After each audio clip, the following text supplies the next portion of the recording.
안녕하세요. 조성태 박사의 생긴대로 건강톡톡 아나운서 김민영입니다. 심장은 수축과 이완을 반복하면서 우리 몸의 혈액을 순환시킵니다. 마치 펌프와도 같은 역할처럼 말이죠. 이런 수축과 이완이 불규칙해져서 부정맥이 생기면 심장 두근거림, 호흡곤란, 심정지까지 일으키기도 합니다. 오늘은 부정맥이 어떤 질병이고 어떻게 치료될 수 있는지 한의학적 관점으로 알아볼 텐데요. 이 시간 강의로 문을 열어주실 조성태 한의학 박사님 이 자리로 모셔보겠습니다. 안녕하세요.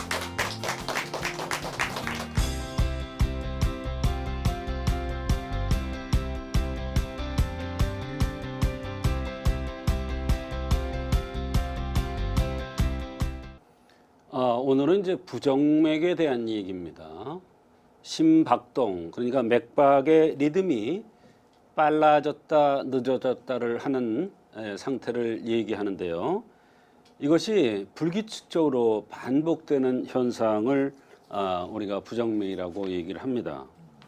부정맥의 증상으로는 심장이 몹시 두근거리거나 또는 맥박이 건너뛰는 듯한 이런 느낌, 그 다음에 어지러움증, 이게 심해지면 맥박이 건너뛰거나 이러면 어지러움증이 나타나고, 이 어지러움증이 심해지면 이제 실신까지 할 수도 있어요.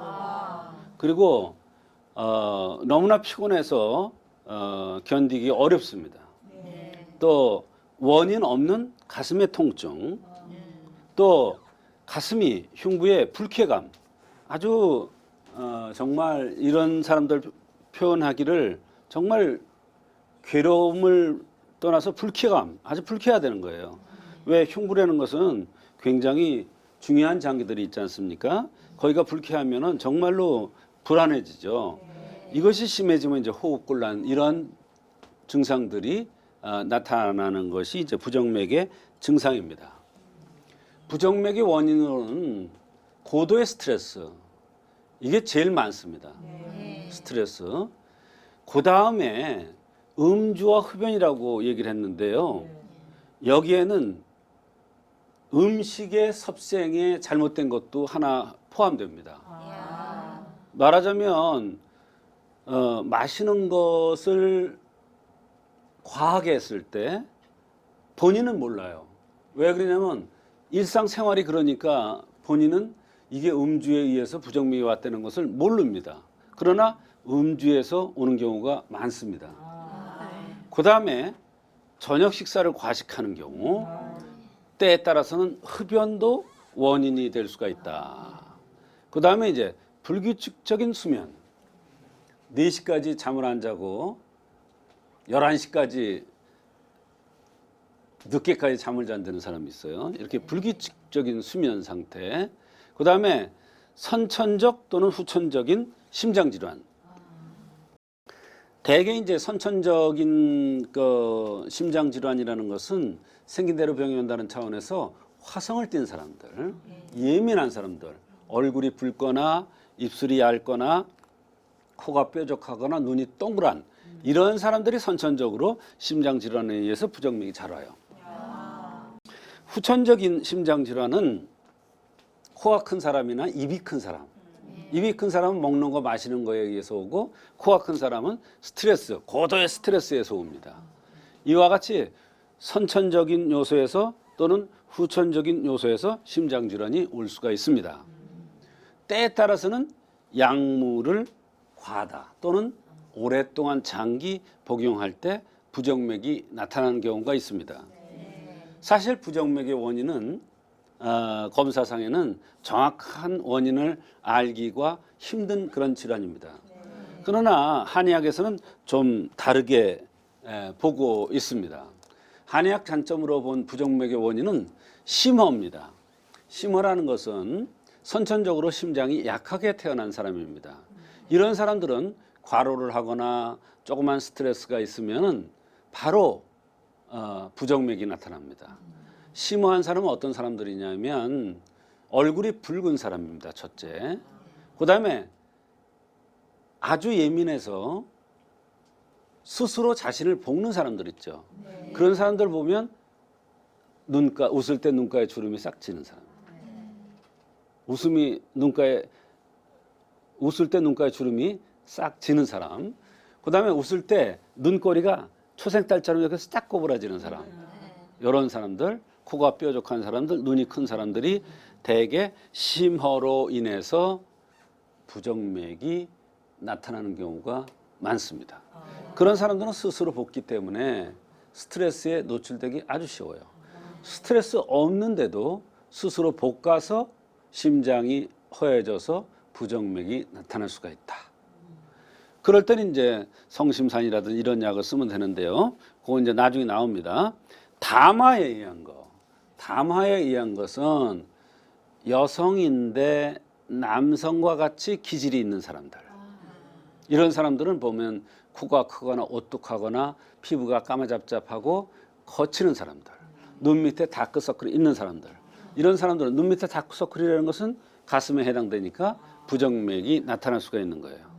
혈이 허한 사람들, 너무 빼짝 마른 사람이에요. 아무리 음식을 많이 먹어도 살이 안 찌는 사람들 있죠. 그걸 혈이 허하다고 그래요. 그러면서 피부를 만져보면 피부가 말랑말랑한 게 아니라 딱딱합니다. 부드럽지가 않습니다. 이런 사람들은 심이 허해서 부정맥이 나타날 수가 있습니다.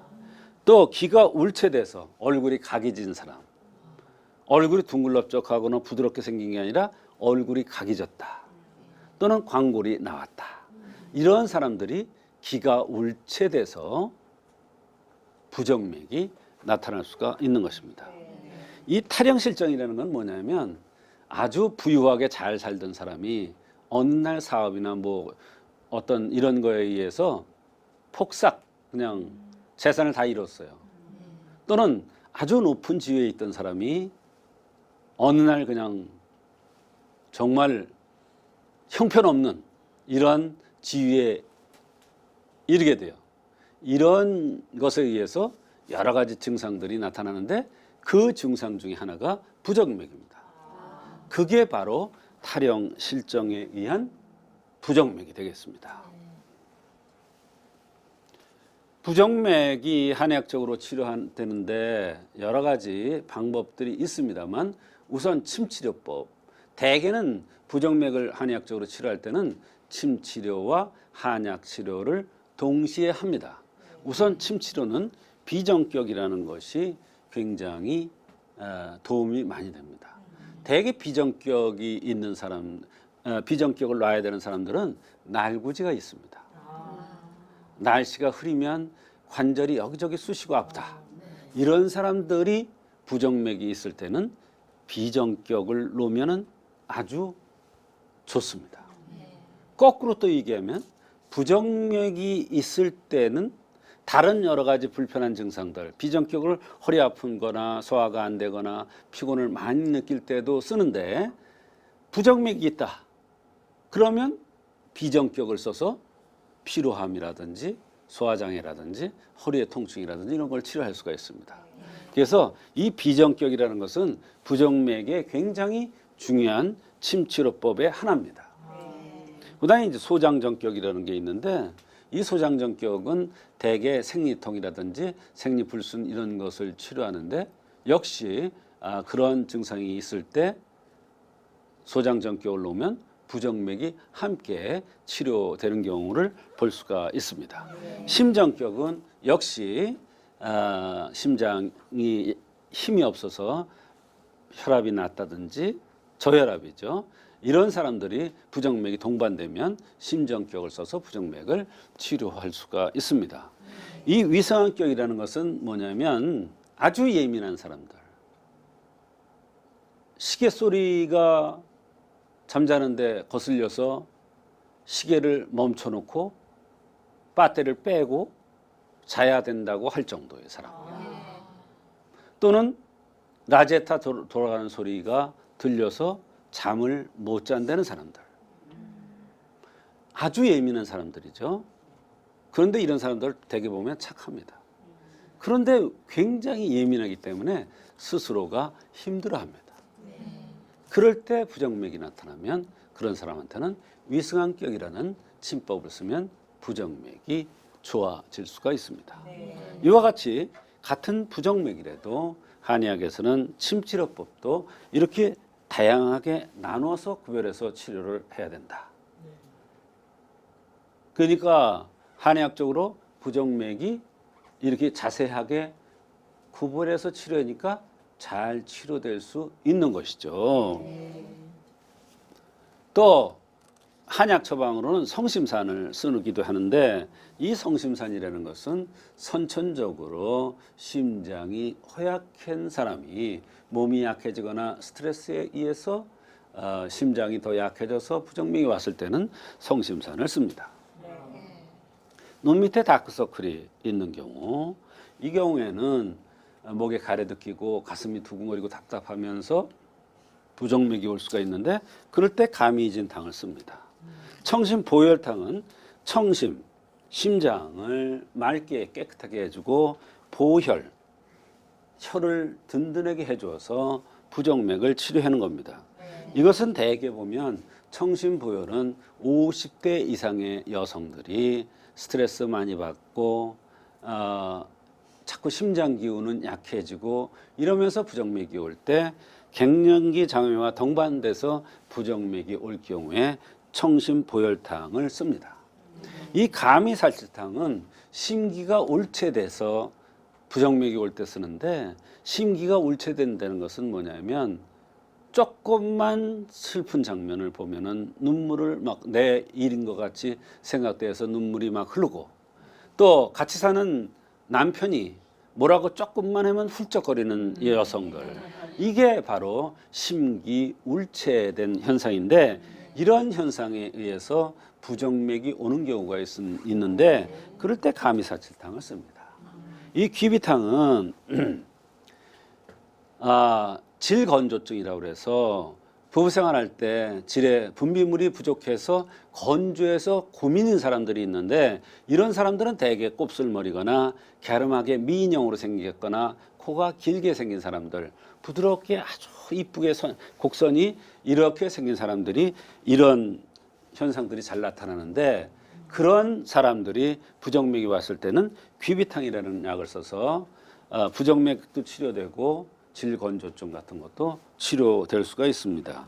이 숭양순기탕이라는 것은 탈영실정이라고 해서 벼랑간에 지위가 낮아지거나 잘 사는 사람이 못 사는 사람이 스트레스 몹시 받아서 부정맥이 왔을 때 그럴 때 탈영실정을 고치면서 부정맥을 같이 고쳐주는 그러한 아주 명방이 되겠습니다.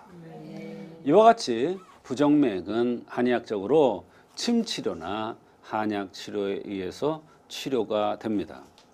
한의학에서는 부정맥을 일반적으로 자감초탕이라고 해서 또는 구감초탕이라고도 얘기하는데 그렇게 나와 있는 의서도 있습니다만 이와 같이 자세하게 나누어서 치료를 하면은 침치료가 됐건 한약 치료가 됐건 또는 침치료나 한약 치료를 동시에 하게 되어 있거나 이렇게 해서 의사의 정확한 판단에 의해서 치료하면 부정맥이 한의학적으로 잘 치료될 수가 있습니다. 심장이 빨리 뛰거나 어지럽거나 호흡이 가빠진다는 건 공황장애와 비슷하다는 생각이 듭니다. 그렇습니다. 혹시 관련이 있는 증상인가요? 네, 질문을 잘해 주셨습니다. 한의학에서는 병명을 중요시 여기지 않습니다. 부정맥을 보면은 공황장애하고 비슷한 면이 정말 많습니다. 그거는 어디까지나 그 의사의 주관적인 관점에서 부정맥이라고 판단한 거고 공황장애라고 판단한 것이지 한의학에서는 그 원인이 어디 있는가를 찾는데 생긴 모습이라든지 나타나는 증상이라든지 맥을 통해서 그 근본 원인을 찾아서 치료하면 그것이 부정맥이 됐건 공황장애가 됐건 상관없이 한의학적으로 잘 치료될 수가 있습니다. 그래서 공황장애와 부정맥은 구별이 참 어려운 게 사실입니다. 그래서 어떤 경우에는 부정맥도 있고 공황장애가 동반된다. 이렇게 진단을 받고 오는 환자들도 있습니다. 증상이 딱히 심하지 않으면 병원을 잘 안 가게 되는 것도 사실입니다. 네. 어떤 증상이 나타나면 꼭 병원에 찾아가 봐라. 특별한 기준이 있을까요? 네. 병원이나 한의원이나 찾아올 때는 환자가 왜 오겠습니까? 본인이 불편해서 오겠죠. 어떠한 증상이 불편한다는 것은 환자마다 다 다르게 느낍니다. 아주 예민한 사람도 있고 좀 태평스러운 사람도 있지 않습니까? 그러니까 사실은 그게 구별하기가 쉽지 않습니다. 그러나 본인이 불편하다고 느낄 때는 반드시 의사나 한의사의 정확한 진단에 의해서 그 원인을 찾아서 근본적인 치료를 해줄 필요가 있습니다. 왜? 작은 증상들이 큰 병으로 발전돼 나갈 수가 있고 위험에 이를 수도 있습니다. 또는 치료의 시기를 놓쳐서 굉장히 고통스러워할 때도 있습니다. 그렇기 때문에 본인이 좀 불편하다 그러면은 가벼운 증상이라도 한의원이나 의원을 찾아서 병을 치료하는 것이 건강하게 사는 방법이 되겠습니다.